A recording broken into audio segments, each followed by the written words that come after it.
Hey guys, great to see you again. Glad to be back with you for the internet's only weekly live stream, really targeting the hmm SAAB community. I'm Lee Kelso. I'm Mark Romisher, and this week we'd like to talk about a project that SAAB did between a little bit of Sweden, a little bit of Japan, and a little bit of North America, all in between. And we're bringing to you this week the SAAB 92X Aero. We're going to talk about the platform, where it came from, and some of the pitfalls that for those who want to go ahead and buy a SAAB 92X, what to look out for. And we've got a couple guests here who are going to tell us more about the experience of ownership, as well as some of the value that we're coming to see in the market. So we're looking very exciting to have these guests here with us today. You bet. So this, I was jokingly, and I put in the post here that this car is the love child of what happens when GM forced SAAB and Subaru to get together. And you know, you Absolutely. you got to think that wasn't all that happy a marriage, right? But hey, we're here live with you for a while, and if you've got questions, comments throughout the program, just use the chat. We'd love to have you participate and be part of the conversation. So don't be shy hmm about that. Well, let's Absolutely. welcome to the program Kyle Hudson, who is the hmm owner of the Subi. See, there I go. This particular SAABARU, we'll call it, that I just showed you a second ago. Kyle, welcome to the program. He's so speechless. It's all good, but while Kyle's go ahead and getting synchronized with us, the Subaru I would like to mention that we are featuring here in the show is actually owned by Kyle, and that happens to be a linear model, and it's apparently has served him very well. It actually has a the 2.5 liter engine, and man, it's done very well as far as what I can tell. We talked a little bit before the show about it, and it's been very nice as far as reliability. That's what I'm hearing. Let's see if Kyle can hear us. Kyle, you with us again, Chief? I don't So know, what? maybe he has a glitch. So what I know about Kyle is he is a Subaru dealership employee, right, Mark? Yeah, he's actually a service writer for a Subaru dealership in the Maryland area, and he helps people repair their Subarus. But he's talked to us about that he has many repeat customers that are also owners of a Saab 92X. It's kind of nice.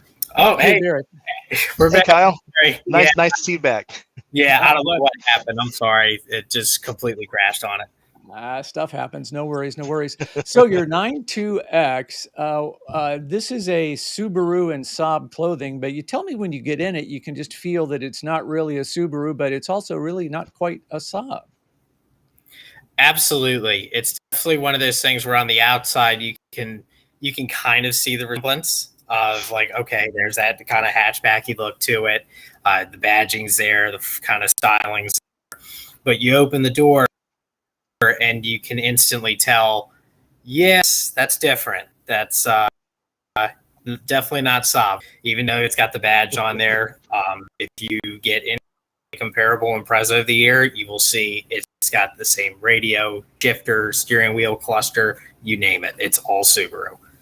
hmm And And how I was does it? actually, I'll go Go ahead. ahead, Mark. Yeah, go right ahead. I was actually reading a little bit about how Subaru and Saab kind of crossed over.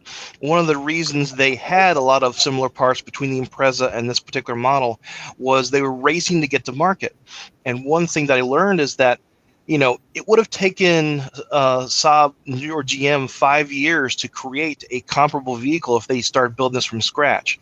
So in an effort to get to market quickly, they used essentially what GM owned 20% of Subaru at the time, and they had large ownership in Saab at the time. So they said, hey, you guys, get together. Let's make a car that's going to compete in this small, compact sport car market. Yeah, and I was always thinking, gosh, imagine, I wonder how those Saab engineers felt about that. You want us to do what exactly? And so they did make a lot of changes, though, and I understand part of that is suspension and part of it was sound deadening. So do you know anything hmm about that, Kyle? Suspension is relatively the same, especially on the linear models. It's still 100%, Impreza RS of that generation. Aero models got the WRX suspension. Well, no, I'm sorry, STI suspension. But some people will tell you it has an STI rack. That's supposedly a myth. Apparently, it was something done on like Motor Trend or one of the bigger magazines, Road Track, something like that. That being said, you could still buy everything as if it were new from a Subaru dealership, as long as you have the appropriate part number. And one thing I wanted to ask you, Kyle, what about driving this car? I mean, how does it feel compared to your other Saabs? Because I know you own a few others, so how does this compare with your other Saabs there as far as drivability? It's definitely a different driving dynamic. You could tell it's all-wheel drive. Non-turbo models like mine, well, you definitely have a power difference. This supposedly has, when it was new, 175 horsepower. That was comparable to most of our base model turbo Saabs, from the 900 to linear 9.5s. But you can definitely tell where the power is and where the power isn't. Aero models, you definitely get some power. They're like 268 to 280, depending who you talk to. Definitely a interesting driving dynamic for sure, but you definitely know that it's not a Saab. It doesn't ride like a 9.3 or a 9.5 or even a 900. The suspension feels different. The overall ride quality is different, but you can tell when you do drive it that all-wheel drive works, and it works great. Awesome. So what we're looking at here is a turbo model, and I'm told that the turbo on these things was really small, but you can feel it, so it makes a difference. And we're talking more like about 220, I think I heard 220 horsepower on this particular turbo version. So the Aero models, yes, they did get around that. Some will tell you they get around like 250, 260. They, pending the year, actually had TD04 turbos like what our Aeros do, or actual Aeros anyway. They definitely drive well. They're a cool vehicle to drive, especially if you've driven a comparable Impreza WRX of that generation. The Saab feels better than the WRX itself. You can tell that even though cosmetically you can tell it's Subaru on the inside but Saab on the outside, you can tell that it just drove that little bit better than the comparable Subaru of that year. That's awesome. So what about this Saab drew you to it when you were first looking in the market? Because I know there had to be reason behind when you were looking for a car. I think you and your significant other had said, hey, we need a car that's practical and so forth, and this kind of checked all those boxes. It was one of those things where more so I've owned quite a few, from 900s to 9.5s, 9.3s, new gens, Viggens. It was one of those, we have found the right car at the right time. There's one in the market. We can get it for a price that we think is fair. And having that kind of, all right, we can use this as the car to drive on a daily basis, and kind of backburner all the real ones that when they have their time, they need to be off the road a bit and get the attention they need. And the car always came in every time, ice cold air, started, just basic bare bones, reliable transportation when you want it. Japanese reliability with a little bit of Swedish flair. Yeah, absolutely. So anything I can do to hop up a Subi, I can do on this car. Is that right? Yes, absolutely, 100%. You could go to any Subaru tuner, from Drunkman Tuning to Cobb. We have a place down where we're at, Andrew Tech. They do their own stuff. IAG. Every big name Subaru tuner can touch this car aero-wise and do exactly what you would do to a WRX or an STI. Awesome. And essentially, all those mods, the market for aftermarket for these cars is just astounding from what I'm made to understand. I mean, there's all kinds of Saabs, just from what you described, just in your local area, there's a lot of different options there. So obviously anyone who happens to go for owning one of these, they'll have many upgrade options in that area. Awesome. Oh, absolutely.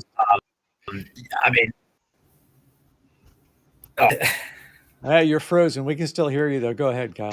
Oh, okay. Are we Can we see me now? Everybody good? We can see you. We can see you. That's for sure. Cool. All right, awesome. Yeah, I mean, I could Google, Subaru WRX air intake, and you'll find 20 different sites at a minimum that will be like, yeah, here you can bet on. Tuning is definitely different compared to dealing with Trionic or LH Jetronic, EIS fuel injection. Pretty much anything modification wise in terms of electrical or horsepower or anything like that, you have to retune the car every single time. It's definitely not something that I can go on my 900, put an intake on it, and it will run fine. No, you do that to a Subaru, the whole car needs to be modified for it. Wow. That's awesome. It's excessive. I'm going to welcome to the program right now Saab Doctor from YouTube, Joe Reichard. Joe, good to have you here. How's it going, Joe? Thanks for having me. I appreciate it. Yep. I was going to say, it's going great thus far. I was going to say, a little warm in the shop tonight. I wish I had that fan that Mark has above him, but I'll survive. That's great. Kyle, you're going to love this when you watch the playback. Your screenshot is frozen in a pose that it's going to make you smile, my friend. That is wonderful. Wonderful. Don't worry. I sent him a screenshot of him being frozen. It's Kyle. It's awesome. God, you did. I bet it's wonderful. You should make this into your profile picture. Yeah. You might want to try to read Kyle and get back awesome. to this full motion. So, hey, I brought Joe along because Joe is not only a fellow YouTuber who covers a lot of Saab topics and enjoyed a lot of your videos, Joe, but also your day job, so to speak, is with Auto Trader, right? That's correct. Yep. I've been in the auto industry for 17 years now. So between working at dealerships and my background with Auto Trader and whatnot. It's something that I don't tend to talk about a lot because I try and keep my hobby and my job separate.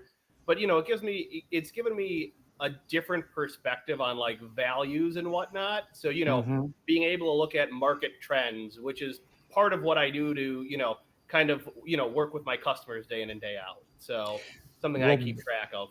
That's what I was kind of hoping that we could call on you for today. So here is Auto Trader. I went out and did a search for some 92Xs, and there were none in my immediate area. So I had to expand the search to nationwide. And then when you do, the inventory is still kind of small, but these cars I think they look like a pretty decent value, actually.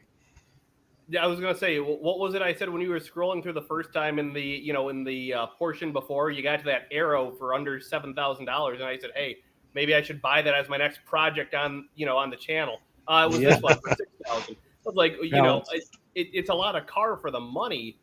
And, if we were looking at a comparable Subaru, a WRX of, an 05 WRX would be more expensive.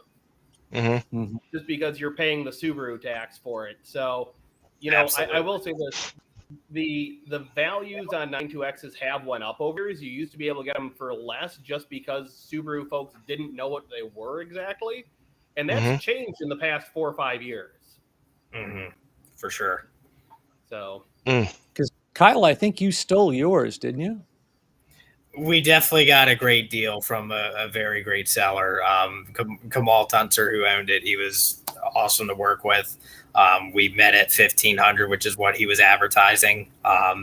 It definitely needed some work. I had to put 2 axles in it, a wheel bearing, tires, but that's expected. Any car that you buy used, I always expect to put at least 1,500 into it, not counting our state inspection stuff. Hopefully you can try and lump it into that, but obviously not every car works that way. Definitely felt like we got a good price. We definitely have gotten our money out. There's a cat here. We definitely got our money out of it for sure. It was great. So what do I need to look out for on these cars? What's the gotchas that are going to come along with it? Definitely, head gaskets, water pump, timing belt. Those are the big factors mechanically. Structurally speaking, you want to look out for strut tower, which you do have to pull the rear seat for this. A lot of people don't know that, which, in the Subaru world, it's even shocking that some major Subaru people don't know that. You pull the rear seat, and if you got size holes in there, decision if you want to fix it or move it on. Luckily, at least in our spot, we haven't had that bad, at least on our car. I can't speak for others. Some cars have been up, near Joe's Way that would look great, and then there's cars down in Florida that look like Swiss cheese. So it depends on where it came from. Well, I was going to say cars out here, most Subarus are Swiss cheese by now, but yeah, I believe it. I 100% believe it. So Saunders actually has a couple of questions in the chat. He was wondering, is the four-wheel drive system on the Subaru, is it maintenance intensive? You'd know that. You're a Subaru service writer. Definitely. Timing belts usually do every 8 years, 100K. Head gaskets are kind of, when they pop up, great. Let's figure out what we want to do with that. Pretty much anything else you do, all-wheel drive services every 30,000, brake fluid flushes, just kind of general maintenance like every other manufacturer would. These cars, they will leak valve covers, cam carrier seals, if not caught in an attentive time. There are some actual Subarus I've seen that we do end up doing some pretty decent reseals on. But those are the biggest factors really that you got to keep an eye on. That's any car, that could be even on our Saabs, that could be on, a Chevrolet, Maserati, general maintenance things. Hey, Joe, thanks for reminding me to bring the chat up. I totally was engaged in other things and spaced it. There's a lot of guys talking here. So let's share some of those comments. I was going to say it's absolutely all right. I just noticed it because I have my YouTube channel up, and a few people were asking questions in the chat there, so I was keeping an eye on it. I'm glad you did. Thank you. So we want to address some of these. I love having people from Mexico dropping in. That's cool. Yeah, the 92X not available down there. That's very curious. You'd be surprised. Yeah, it was a U.S. market only car. You can't even buy this car in Europe at the time when it was for sale. It was strictly for us Americans. Huh. That's cool. Isn't that interesting? Yeah, that's the SAAB celebs. They're talking about you, Joe. I think that's got to be you they're talking about. Right? I'm pretty sure that's definitely Kyle. That's not me. I don't know about that, man. I just like sharing cars. Jeff Shore knows I love him too. I'm gonna give that guy a hug next time I see him and feed his kid flaming hot Cheetos again. Just in case nobody caught the story at Carlisle. Great. Oh, it's fun times. So, so Saunders was asking, is this an interference engine? And I have not a clue, so we're going to look to you guys for that one. Kyle, what is it? Absolutely. It's timing belt driven. The moment that belt snaps its valves and 1600 into something big real quick. Absolutely. Mm-hmm. Yep. And then how is working on... I know my cousin's a big Subaru guy, and he said that the easiest way to do the Subaru head gaskets is just to replace the entire center section of the head. You just replace the entire center section because, if the head gaskets are gone, there's probably other issues. So definitely. You can definitely pull ahead and go from head gasket to short block real in some cars, especially some of the turbo ones. Absolutely. Hey, here's Matt Grubbs with the comment that you made earlier, Kyle. 9,292 of the 92s were made. That is kind of the big rumor. I can't confirm or deny it. I think it's adorable, honestly. And you said that you're seeing some similarities in the people who are coming to you with a crossover between Saab and Subaru in your dealership. Absolutely. There have been clients that, from when I was just a greenhorn starting this over a year ago, where I was trying to, just kind of put a name for myself out there. They would come in working on their car. We do basic maintenance, and we get on to the subject of what we've owned. I'll be like, oh yeah, well, right now I got the the Subaru. And they were like, oh yeah, well, we've had, 900, 9,000. The one guy who had a 99 turbo, which we were out over. And it's turned to quite the business relationship. And because of that, I've been able to to make more connections. And some people I'd say, hey, you look, I'm giving this stuff away. Do you want to take a look at it? And lo and behold, oh, cool. I just got a set of wheels from my client who I just fixed their car. It's awesome. That is cool. That's great. So again, Saunders asking, what about the four-wheel drive system? What's it like to maintain? Is it a Haldex system? No, it's 100% in-house Subaru. It basically, you just do this, everything else. It's rare to see like drive shaft issues or anything like that. Frankly, if you stick to those 30,000 intervals, change the gasket and fluids, they run forever.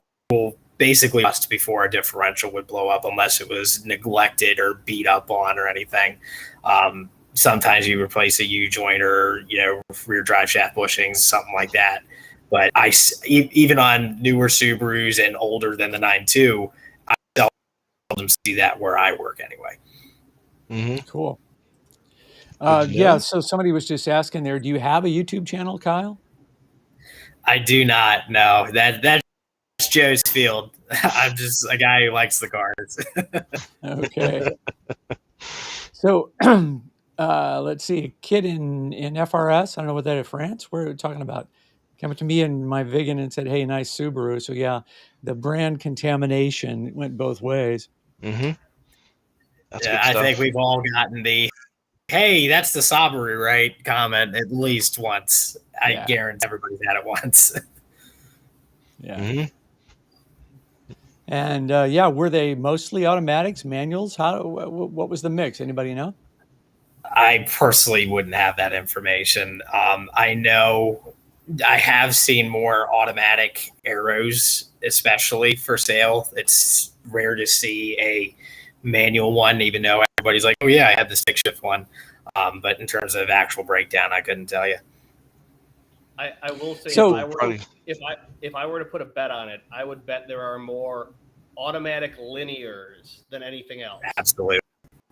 Only because you have to, whenever you look at what the most common cars out there are, it's going to be those cars that fit the dealer's lease programs the best. That's normally what the manufacturer will stock them with. So there will probably be more of those than anything.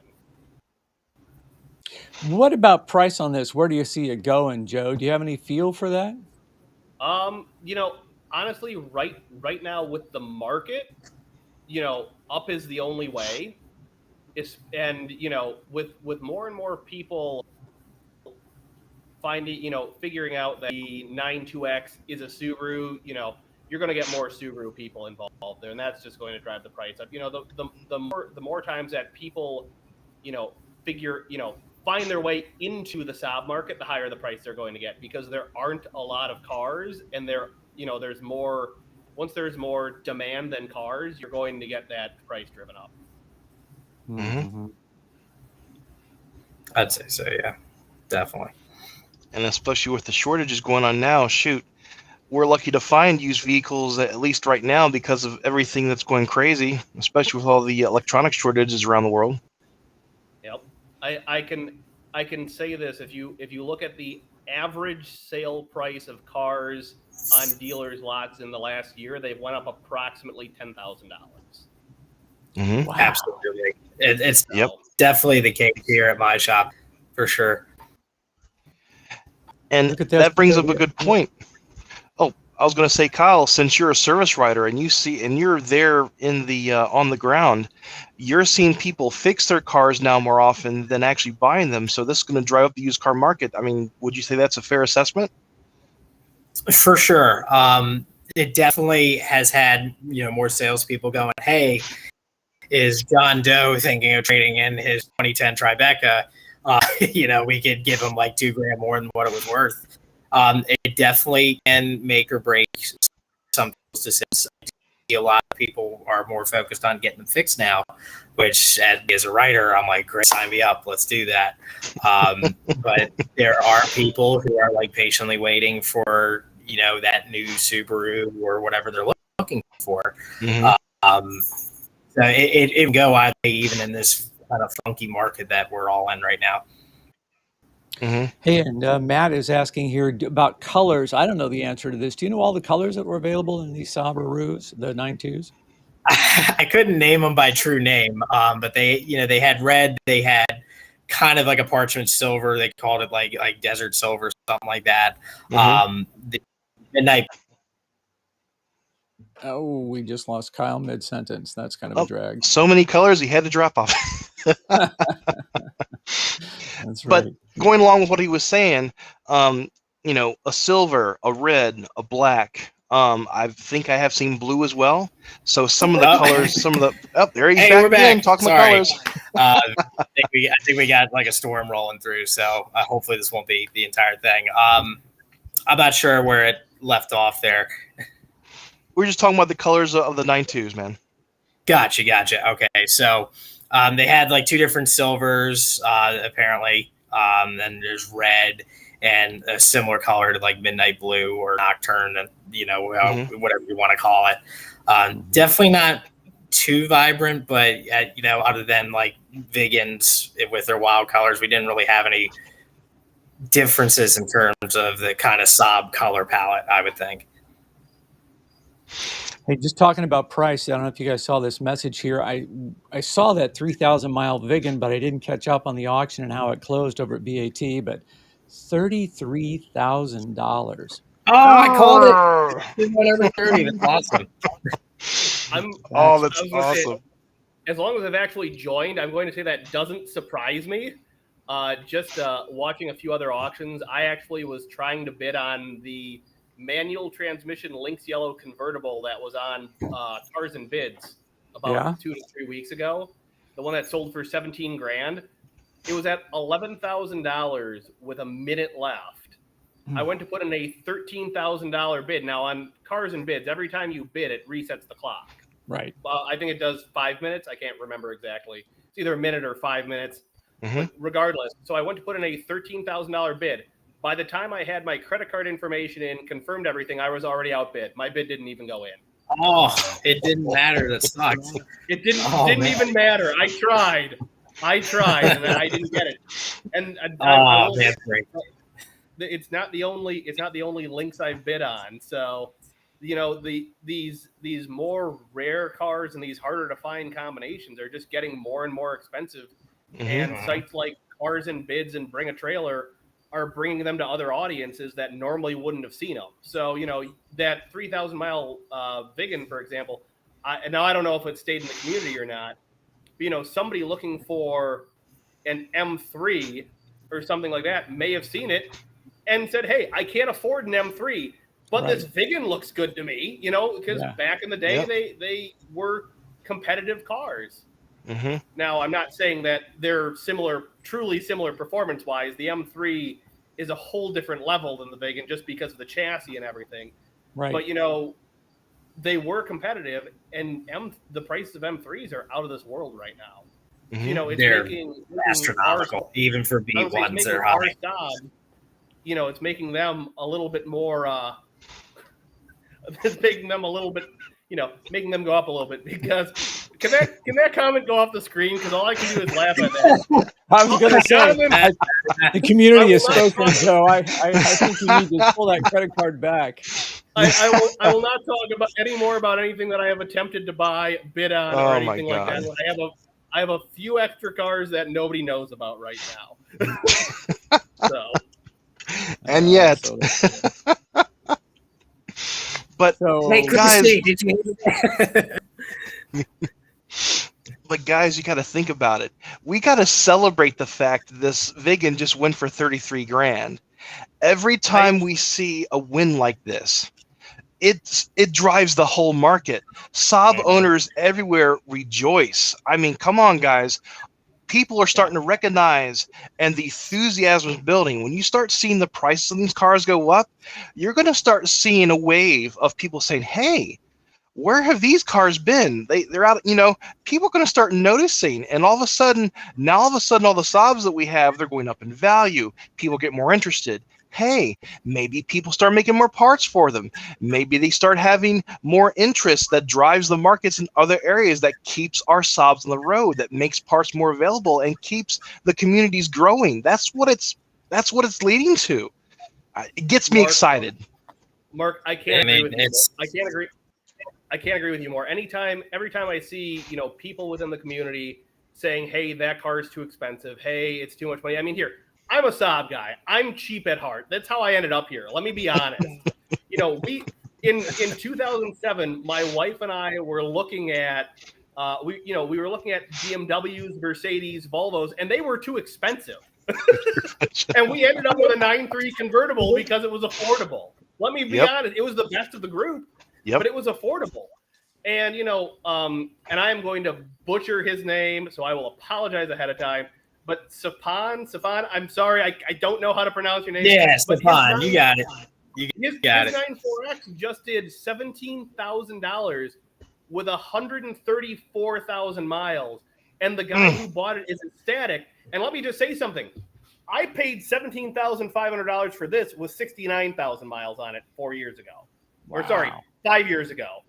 Wow. And I am through the moon that they're holding their value. People are appreciating them, and people are keeping, they're changing hands, and people are seeing the value of it, because for all that I love Saabs, and I love them because you can get such a good value on them compared to other things and whatnot.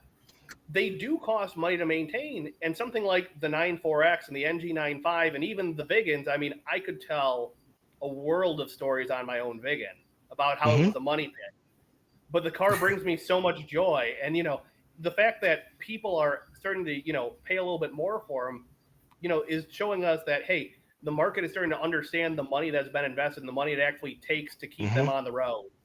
And people are understanding that there's only a finite number of these cars out there, right? And that's all we have to share from is that finite number of cars.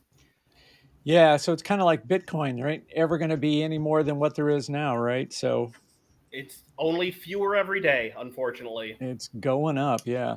Well, guys, I think it's time for us to wrap it up on that very positive note. I really enjoyed having you around, Joe. Kyle, nice to meet you. Thanks for everybody who joined us with the comments. It's awesome. We hope we'll have all you guys back again another time.